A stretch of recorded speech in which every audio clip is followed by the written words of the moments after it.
మీరు డౌట్స్ అడిగే ముందు వీడియోని పూర్తిగా ఎండ్ వరకు అయితే చూడండి. ఆ తర్వాత క్వశ్చన్స్ అయితే అడగనండి. సో మ్యాక్సిమం నేనైతే అన్నీ కవర్ చేశాను. ప్రతి ఒక్క టాపిక్ గురించి ఇన్ డీటెయిల్డ్గా అయితే చెప్పాను కాబట్టి వీడియోని ఎండ్ వరకు చూడండి. Hello guys, welcome back to our channel. So ఇప్పటి వరకు ఆర్పిఎఫ్ కానిస్టేబుల్ జరిగిన షిఫ్ట్స్ అన్నీ బేస్ చేసుకొని ఒక మంచి కంటెంట్ అయితే క్రియేట్ చేశాను.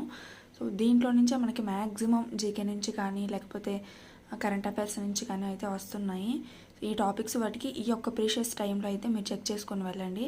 ప్రతి ఒక్క టాపిక్ నుంచి డెఫినెట్లీ 1 మార్క్ పడే ఛాన్స్ అయితే ఉంటుంది కాబట్టి సో ఈ యొక్క టైంలో వీటిని కంపల్సరీ రివిజన్ అయితే చేసుకోవడానికి ట్రై చేయండి. అండ్ వీడియోని ఎక్కడా కూడా స్కిప్ చేయకుండా అయితే చూడండి. ఎలాంటి క్వశ్చన్స్ వస్తున్నాయి ఏంటో ఫుల్గా నేనైతే ఎక్స్ప్లెయిన్ చేస్తాను. మీ యొక్క విలువైన సమయాన్ని ఒక 10 నిమిషాలు కనుక కేటాయించి కనుక చూస్తే మీకు మంచి మ్యాక్స్ టు మ్యాక్స్ బెనిఫిట్ అయితే ఉంటుందన్నమాట. సో ఫస్ట్ వచ్చేసరికి రేంజెస్ అనమాట. మనకి పర్వతాలు, నదులు, పర్వతాల నుంచి ఒక క్వశ్చన్ అయితే వస్తూ ఉంది. ఈ పర్వతాల్లో ఎలాగంటే సో పర్వతాల్లో ఎత్తైనది ఏంటి అని. మనకి కానిస్టేబుల్ అనేది 10th క్లాస్ లెవెలే కాబట్టి అంత డెప్త్గా అయితే అడగరు. సో ఈ రేంజెస్లో ఈ పర్వతాల్లో వచ్చేసరికి మనకి పర్వతాల్లో ప్రతి ఒక్క పర్వతాల్లో హిమాలయాల్లో కానీ, ఆరావళిలో కానీ, కింద మనకి నీలగిరిలో కానీ, అనైముడిలో కానీ వాటిలో ఎత్తైన పర్వతాలు ఏంటి, ఎత్తైన శిఖరాలు ఏంటి అని అడుగుతున్నారు. అండ్ ఇంకా నార్థన్ ప్లెయిన్స్ని అండ్ దక్కన్ పీఠభూమిని డివైడ్ చేసే ప్లాట్యూ ఏమిటి అని అయితే అడిగారు నాకు వచ్చిన షిఫ్ట్లో అయితే. సో ఇలాంటి ప్రాబ్లమ్స్ అయితే, ఇలాంటి క్వశ్చన్స్ అయితే వస్తున్నాయి. నెక్స్ట్ వచ్చేసరికి మనకి క్రాప్స్ అనమాట. పంటలకి సంబంధించి, సీజన్కి సంబంధించి ఏ పంట కాలాల్లో ఏ పంటలు పండుతున్నాయో మనకి క్వశ్చన్స్ అయితే అడుగుతూ ఉన్నారు. ఇదైతే డెఫినెట్గా చూసుకొని వెళ్ళిన తర్వాత బౌద్ధ్ సిక్స్ రిలేటెడ్ అనమాట. వీళ్ళకి సంబంధించి బౌద్ధుడి గురించి కానీ లేకపోతే సిక్కు గురునానక్ మొత్తం 10 సిక్కు గురువుస్ ఉంటారు కదా.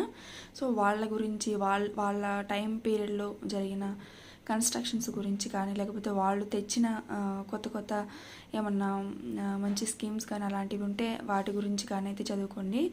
అండ్ బుద్ధుడికి సంబంధించి, వర్ధమాన మహావీరుడికి సంబంధించి ఎంతమంది తీర్థంకరులు ఉంటారు, అండ్ ఫస్ట్ ఎవరు, లాస్ట్ ఎవరు, బుద్ధుడి గురించి కంప్లీట్ ఇన్ఫర్మేషన్ అయితే చూసుకొని వెళ్ళండి. డెఫినెట్లీ 1 or 2 క్వశ్చన్స్ అయితే పడుతూ ఉన్నాయి. నెక్స్ట్ వచ్చేసరికి మిడ్వెల్ ఇండియన్ హిస్టరీ అయితే అడుగుతున్నారనమాట. సో ఈ మిడ్వెల్ ఇండియన్ హిస్టరీలో మోస్ట్లీ మనకి ఢిల్లీ సుల్తానేట్స్లో డైనాసిటీస్ ఫౌండర్స్ ఎవరు, అండ్ ఆ ఫౌండ్ చేసిన డైనాసిటీస్ ఎక్కడి నుంచి వచ్చారని అయితే మనకి క్వశ్చన్స్ అయితే అడుగుతూ ఉన్నారు. మ్యాక్సిమం ఈ 2 చూసుకొని వెళ్ళండి. ఫౌండర్ ఎవరు, వాళ్ళు ఏ డైనాసిటీకి చెందిన వాళ్ళు, సో ఎక్కడి నుంచి వచ్చి మన మన ఇండియాలో డైనాసిటీస్ అనేవి ఫౌండ్ చేశారు అనే దాని గురించి అయితే తెలుసుకొని వెళ్ళండి. మ్యాక్సిమం ఫౌండర్స్ గురించి అడుగుతూ ఉన్నారు. నెక్స్ట్ వచ్చేసరికి మోడర్న్ ఇండియన్ హిస్టరీస్ అనమాట. సో దీంట్లో వచ్చేసరికి మనకి బేసిక్ లెవెల్ క్వశ్చన్స్ అయితే అడుగుతున్నారు. లైక్ బంకిం చంద్ర చటర్జీ మనకి వందే మాతరాన్ని ఎప్పుడు రాశారు, సో రవీంద్రనాథ్ ఠాగూర్ గారు వందే మాతరాన్ని ఎప్పుడు పాడారు అసెంబ్లీలో అనేసి, సో ఇండియన్ నేషనల్ కాంగ్రెస్ యొక్క అసెంబ్లీలో ఎప్పుడు పాడారు ఆయన, ఇలాంటి క్వశ్చన్స్. అండ్ నెక్స్ట్ వచ్చేసరికి 1857 రివోల్ట్ మీద నాకు వచ్చిన షిఫ్ట్లో అయితే 2 to 3 క్వశ్చన్స్ అయితే వచ్చాయన్నమాట. లైక్ 1857 రివోల్ట్లో బీహార్కి సంబంధించి ఎవరు మనకి రివోల్ట్ని చేశారని, ఇంకా తర్వాత నానాసాహెబ్ ఏ రాష్ట్రానికి మనకి రివోల్ట్కి వ్యతిరేకంగా ఉన్నారు, అండ్ 1857 రివోల్ట్ టైంలో నానాసాహెబ్ ఎక్కడికి పారిపోయారు అనేసి ఈ విధంగా అయితే అడిగారు. తర్వాత మోడర్న్ ఇండియన్ హిస్టరీకి సంబంధించి బుక్స్ అయితే అడుగుతున్నారనమాట. మనకి లాలా లజపతి రాయ్ గురించి కానీ, రవీంద్రనాథ్ ఠాగూర్ రాసిన బుక్స్ గురించి కానీ, సో బాలగంగాధర్ తిలక్, అన్నీ బెసెంట్ వీళ్ళు రాసిన బుక్స్, ఫేమస్ బుక్స్ అయితే ఉన్నాయి, వాటి గురించి అయితే అడుగుతూ ఉన్నారు.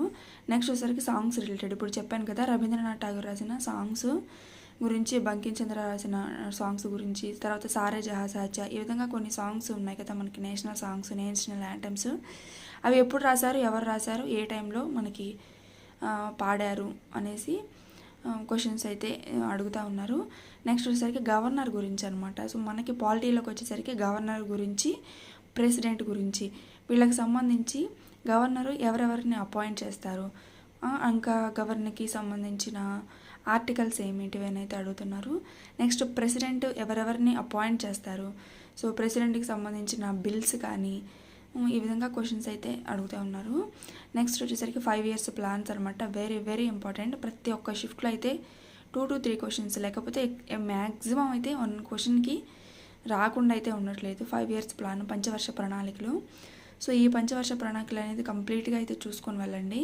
మొత్తం 12 పంచవర్ష ప్రణాళికలు అయితే ఉంటాయి. మనకి రష్యా నుంచి అయితే తీసుకున్నారు. సో ఫస్ట్ ప్రణాళిక ఏమంటారు, సెకండ్ని ఏమంటారు, థర్డ్ని ఏమంటారు, ఏ పంచవర్ష ప్రణాళికలో మనకి ఎవరు ఉన్నారు, అండ్ పాక్ చైనా యుద్ధాలు ఏ పంచవర్ష ప్రణాళికలో వచ్చాయి. So LPG liberalisation, privatisation, globalisation ఈ యొక్క స్కీమ్ ఎప్పుడు వచ్చింది, మనకి ఎవరు తీసుకొచ్చారు, ఏ ప్రధానమంత్రి టైం పీరియడ్లో తీసుకొచ్చారు, కంప్లీట్ ఇన్ఫర్మేషన్ అయితే ఒక క్లాస్ ద్వారా యూట్యూబ్లో విని అయితే తెలుసుకొని వెళ్ళండి పంచవర్ష ప్రణాళికల గురించి. నెక్స్ట్ వచ్చేసరికి వరల్డ్ బుక్స్ అండ్ ఆథర్స్ అనమాట. Very very important. ప్రతి ఒక్క షిఫ్ట్లో కూడా world books and authors 1 question అయితే రిపీట్ చేస్తూ ఉన్నారు. నెక్స్ట్ వచ్చేసరికి ఇన్స్ట్రుమెంట్స్ లేకపోతే డాన్స్ రిలేటెడ్ పర్సన్స్ అనమాట. సో పర్సన్స్ సాధించిన అవార్డ్స్ అయినా పర్లేదు. సో అవార్డ్స్ మ్యాక్సిమం గుర్తుండవు. సో డాన్స్కి సంబంధించిన పర్సన్స్, ఇన్స్ట్రుమెంట్ ప్లే చేసే పర్సన్స్ అయితే గుర్తుపెట్టుకొని వెళ్ళండి. 10th క్లాస్ లెవెల్ కదా, కొంచెం బేసిక్ లెవెల్లోనే అడుగుతారు. నెక్స్ట్ వచ్చేసరికి డిపిఎస్పీస్ అనమాట, directive principles of state policy. మనకి ఆర్టికల్ 31 నుంచి 51 వరకు పార్ట్ 4లో అయితే ఉంటాయి. సో వాటికి సంబంధించి కంప్లీట్ ఇన్ఫర్మేషన్ అయితే తీసుకోండి. ఆదేశిక సూత్రాలు అంటారు వీటిని తెలుగులో.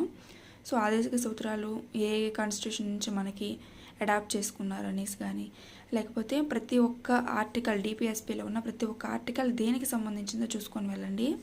నెక్స్ట్ వచ్చేసరికి అమెండ్మెంట్స్ అనమాట. ఈ యొక్క అమెండ్మెంట్స్లో మనకి మొత్తం 12 స్కెడ్యూల్స్ అయితే ఉన్నాయి కదా.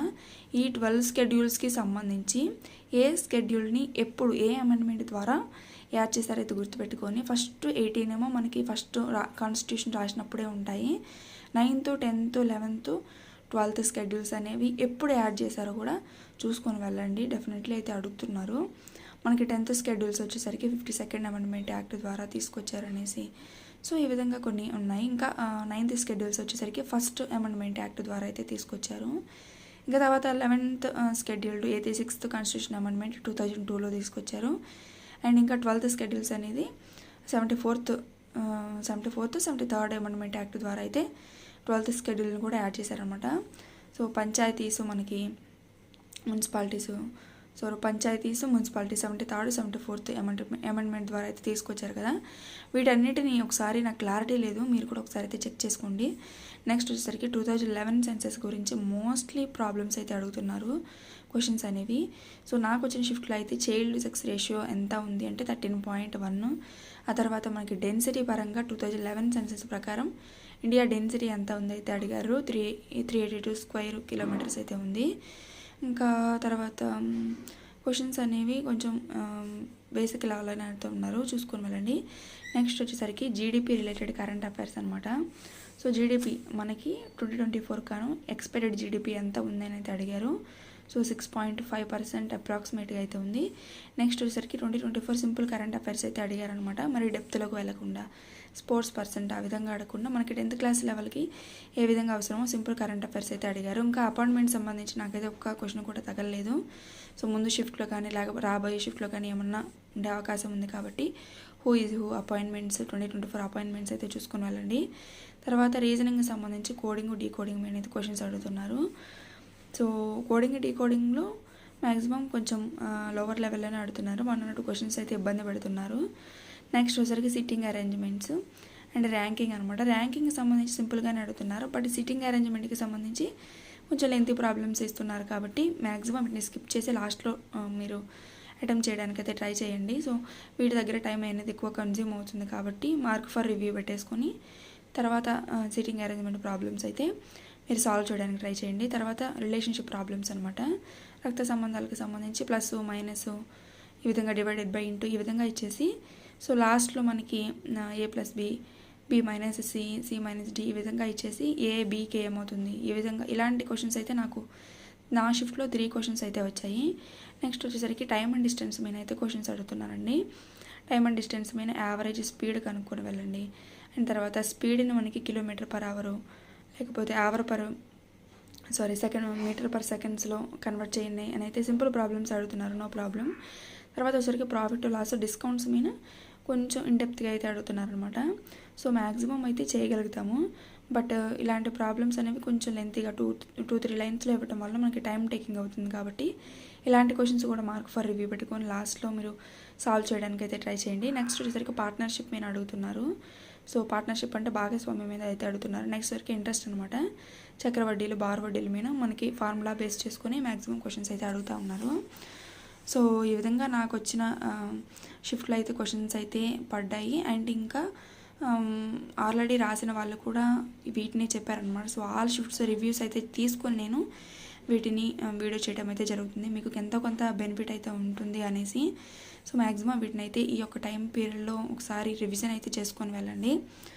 సో ఇదనమాట వీడియో నచ్చినట్లయితే లైక్ చేయండి. అండ్ లాస్ట్ వరకు చూసినందుకు థ్యాంక్ యూ సో మచ్ అండి. Take care.